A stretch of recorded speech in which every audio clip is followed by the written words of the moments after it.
Hey, what is up guys, Simon here. And in this video, I'd like to show you what's new in Entitas 0.45.1. As always, you can get the latest version and see all the release notes on the official GitHub repository. But I also wanted to make a video because I really wanted to show you the new code generator, which I think is really awesome and it can really drastically improve your workflow when using Entitas. So before we dive into it, I'd like to give you an overview of the versions you can get at the moment. So for the longest time, we had the Entitas C# zip and the Entitas Unity zip, and both of them were attached to each release on GitHub. So they are both free and open source. And the main difference, obviously, is that the C# only version doesn't have the Unity integration or the visual debugging, which is specific to Unity. But there's also a new Unity Asset Store version, and all of them have all the features of Entitas, all the great performance and optimizations and low memory. They all have the cool code generator. So the main difference is that the Unity Asset Store version comes with the Roslyn plugin, and the Roslyn plugin actually plugs into the code generator and attempts to address all the issues we had with the current code generator. And I really like to give you a demo now because I think it's really awesome. So therefore, let's create a new Unity project. Of course, this will also work with a C# only project, but for this demo purposes, I will use Unity. So let's create a new project and call it Entitas 0.45.1. And the first thing we want to do is go to Window, Asset Store, or Command 9 to open the Unity Asset Store. And then search for Entitas. And you should see Entitas by Simon. You click it and get the latest version. By the time of this video, I already uploaded a new version, which is still in review. So I will use that version instead. But of course, by the time you will watch this video, I guess Unity will have accepted this version, which is 0.45.1. I have it here. So I will just drop it here. Awesome. So now we will see a new menu item, which is Tools, Entitas, and let's just open the preferences, or what I like to use, Command-Shift-E. And I will make another video where I explain all of these and all, for example, the Entitas properties file and the code generator itself. So if you don't want to miss that video, make sure to subscribe. In this video, I will just do the fast version. So initially, when you set up Entitas the very first time, you just click Auto Import and you're basically done. So what happens if we generate now? We get an error because assembly C# hasn't been generated by Unity yet. That's really easy to fix by just clicking Assets, Open C#. If you have created any files before, you will already have this file. Let's close that, and I will use Rider instead, my IDE of choice. All right, great. So now we can generate. And we see a new folder, sources, generated. And as we use the default context game and input, we see game and input. None of them have any components yet. So let's change that and create our first component real quick.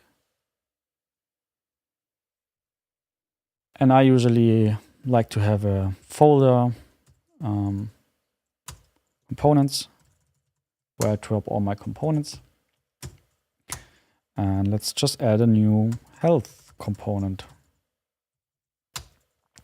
And I use my live templates, and I really recommend using templates. It can really speed up your workflow. So let's make an integer value. Awesome. Let's go back to Unity, wait for it to compile.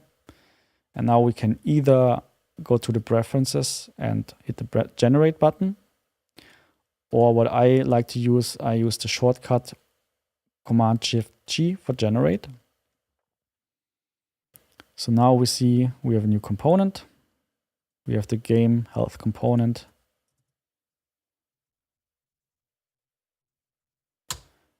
which has all the methods we know, like add health, replace health, remove health. Let's split that real quick. Cool. So if we make any changes now, for example, change integer to a string, we will see we have a compile error here, and it says cannot convert integer to string, because component value, we just changed it to string, but we still get an integer, right? So if I go back to Unity and try to compile, I use the shortcut, it will tell me there are compile errors. Generated code will be based on the last compiled executable. So what was the last compiled executable? It was back then when this was still an integer where we were able to compile. So to make this more obvious, I just do some changes here. It's generated code, it will be overwritten, so it doesn't matter. So again, I generate, and it will tell me, okay, there are errors. The last version will be used. That means this will be overwritten, and it's still an integer. So in the past, the way we fixed this, we tried to kind of get rid of all compile errors. So in this case, you can just uncomment it or remove it completely. It's generated code, it will be regenerated, doesn't matter. So now we don't have any errors. So now we can compile and generate. Now it's a string. So let's change it to something else, for example, a long. Same thing, we have an error, we fix the issues, we go back to Unity, and we generate. So to recap, the steps are writing some code, going to Unity, and then we wait for Unity to compile the sources. And depending on the size of the project, this can take 10, 20, 30 seconds or 40, depending on the machine and the size of your project. Now, I personally also worked on projects where it took 30 seconds or more just for Unity to recompile. And we have to wait until this process is done, and then we generate. And then it recompiles again. So that process can take up to a minute, and that's not really ideal.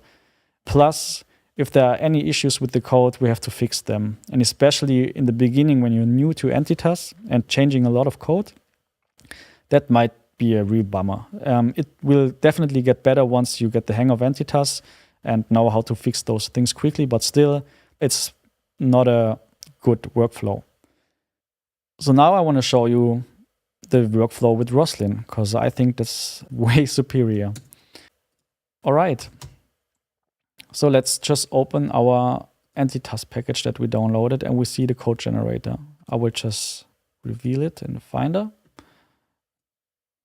And this zip contains the code generator, the standalone one that we will use in a second in the terminal, and also the default plugins and the Roslyn plugins. So let's unzip it. And let's just grab all of this. Well, first I show you the contents. It's the code generator with Entitas exe, and the plugins, the default plugins, and the new Roslyn plugins. And two scripts that I will show you later. So I will just move them in the root of the project, where also the asset folder is. Actually, you could put it anywhere, but I think it makes sense to drop it in the same folder than the project if you work with multiple projects that have different Entitas versions. All right, cool. So now we can actually delete the zip and the folder. All right, then let's use the standalone code generator. For that, I will open a terminal window, and I will go in my project folder. And I will just run the Entitas exe. So, and since I'm on a Mac, I have to use Mono. If you're on Windows, you can just run it. So it's code generator Entitas exe. Now let's see what happens if we just run it. It will actually show us the help screen, where we can see all the commands we can use. For example, gen for generate, doctor to check the config for any potential problems, and others. Again, I will make a video about this topic where I go in depth with all the commands and what the Entitas properties file actually is and what cool features it can do. But we just do the short version here. So first of all, I will just use the auto import command, the same thing we actually used in Unity with the auto import button. So it tells me to press any key, it will add some keys, then it asks me some questions. Do you want to add the Roslyn plugin? So we say yes. Then it found another Roslyn plugin, so we're going to use this. Now it found a few problems. For example, the component data provider, there's a potential collision. It found the component data provider in the default plugins and the Roslyn plugin. So you can keep all, keep the first one or keep the second. I will keep Roslyn, of course. It will confirm it by telling me to remove the other one. And then it found another collision. Again, I will choose 2. So I press 2. Then it will ask me a few other things. Again, I will talk about this in the other video, but for now I will just say ignore. So I will press I, and then last step, I can actually remove that key. Okay. So now if I run doctor,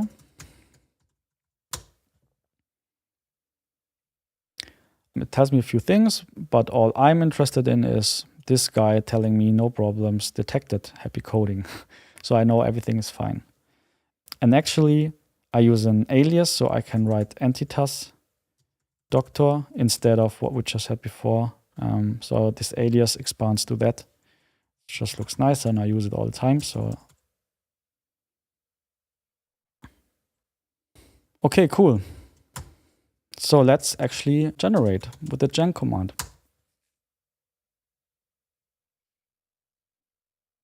Great. And let's see if that also works.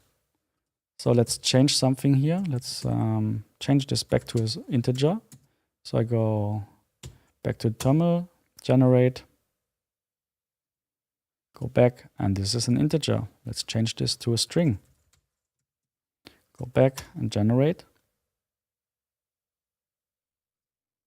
And it's a string. And to make it really obvious, let's just make some compile errors. Let's just add some random stuff here. Make this whatever, a float. And generate. And it works. It's a float. It's called health now instead of value. So it all works like it should actually work right from the beginning. All right, so let's change this back to value. Awesome.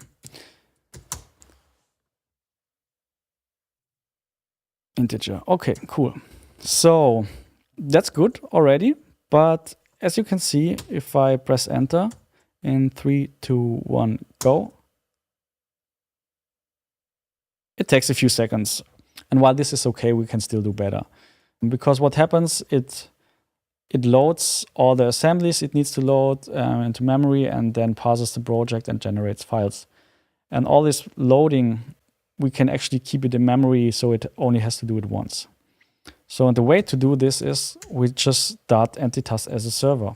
So if you take a look at all the available commands, we see the server command, start the server mode.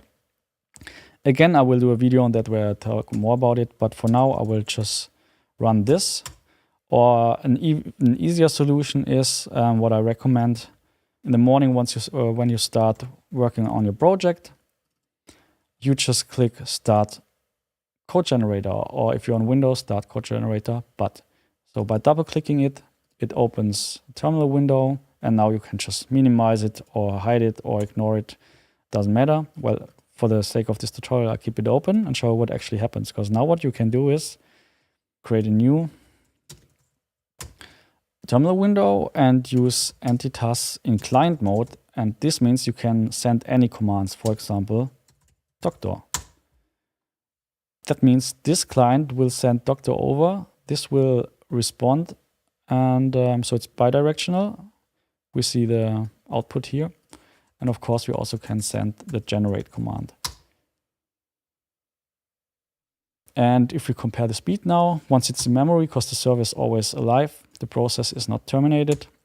3, 2, 1, go, done. So this is really, really fast. So what does it actually mean? We're not doing this in the terminal, right? That's not good. So we can now also use the code generator from within Unity with this new generate with external code generator, and it has this shortcut. So what it actually does is it will connect to the server, send the generate command, and disconnect. So if I click it, we see connecting, connected, generating, generated, disconnected. And to make this more visible, I go here. So I press the shortcut and we see things are happening over here. So if you really want to still generate from within Unity, you can do this. But the very best way I would recommend is actually staying in the IDE where you write your code and add a shortcut.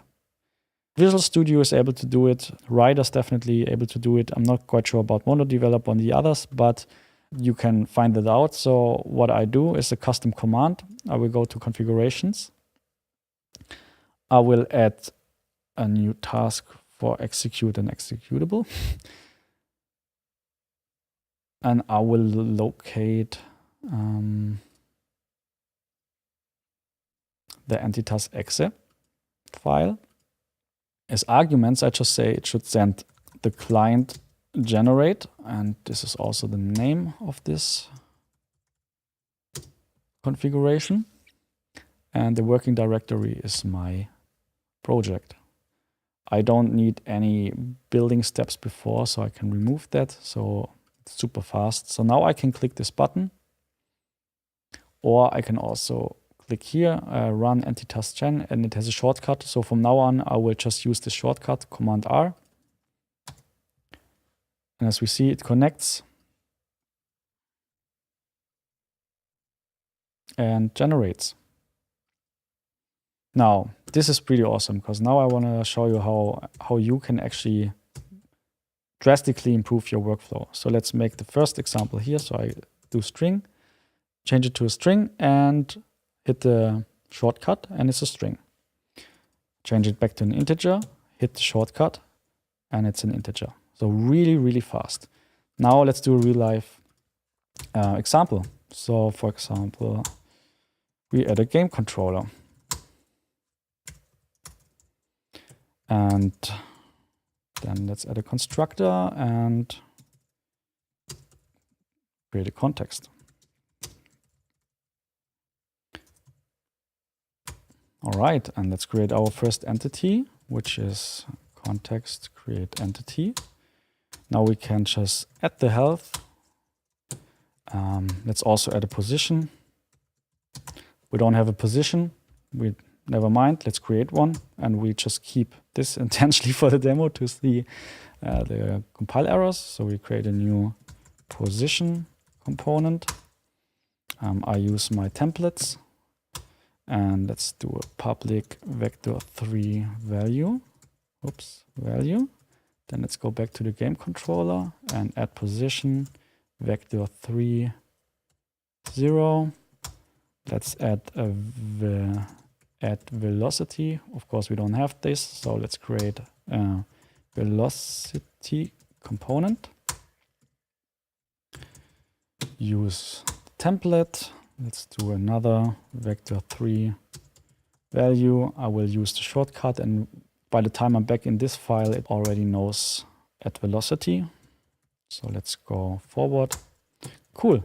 We can of course also do things like is movable. We don't have it. So let's create a component, movable component. We don't need anything. Generate, go back, is movable, true. So super, super fast, right? And just to make it really clear, if there are any compile errors, which we had all the time when we started writing, but anyway, let's create another one. What shall we do? A cool component, right? Because it's really cool. Generate, go back, is cool, true, awesome. So this is a really, really nice workflow. So we don't have to go back to Unity or compile, so we don't have to wait for that. We skip that step totally. We never actually leave the IDE, and the whole code generation experience really goes into the background and we don't even see that it's there, right? And I want to show you that it works with Unity as well. So let's say I create a new component, works with a Unity component. Cool, let's go back to Unity and I try to hit the shortcut before Unity starts compiling, just to show you that it's actually using the Roslyn one. So go back, hit the shortcut, go back. But just to show you the logs here, we saw connecting, generating, and stuff like that. Cool. Now we can just say works with, it works with, yeah, let's change this. Let's create a unique prefix. Let's say does work with Unity. Awesome. Generate. Does work with Unity equals true. Awesome. Cool. Yeah, so I really like this workflow now. It's really fast and it really doesn't distract you anymore from the actual task, right? The code generation really completely went into the background. All right. Small summary. So code generation in Entitas. We have these ways to generate. We have the standalone code generator that we can use in the terminal, for example. We have the Unity one that we used for the longest time. You know this from the, this image here with the green generate button. And now we also have a way to connect to the standalone code generator from within Unity if you like to do that. And this is helpful or necessary if you use plugins that are not compatible with Unity and you have to run it actually in the standalone version. What are the benefits again? So we have the Entitas plugin on the left and the Entitas Roslyn plugin on the right that comes with the Unity Asset Store version. Both of them run in the standalone code generator. Both of them run within Unity, but the Roslyn code generator again only works in this server client mode. With the Roslyn plugin, we don't have to wait for compilation. So we will save a lot of time here. And we will save even more time because we don't have to fix script errors before we are able to regenerate. And sometimes the fix for the code issues are actually to regenerate. So we have a catch-22. So now we don't have this problem anymore. So if you want to get the latest Entitas version, as always, you can get it from the official GitHub repository. Also, make sure to follow me on Twitter at Entitas C# if you want to get the latest updates. And I will make a follow-up video where I explain the code generator a little bit more in depth. And in case you have some issues, how you can resolve them. So make sure to subscribe and thanks for watching and I'll see you in the next one.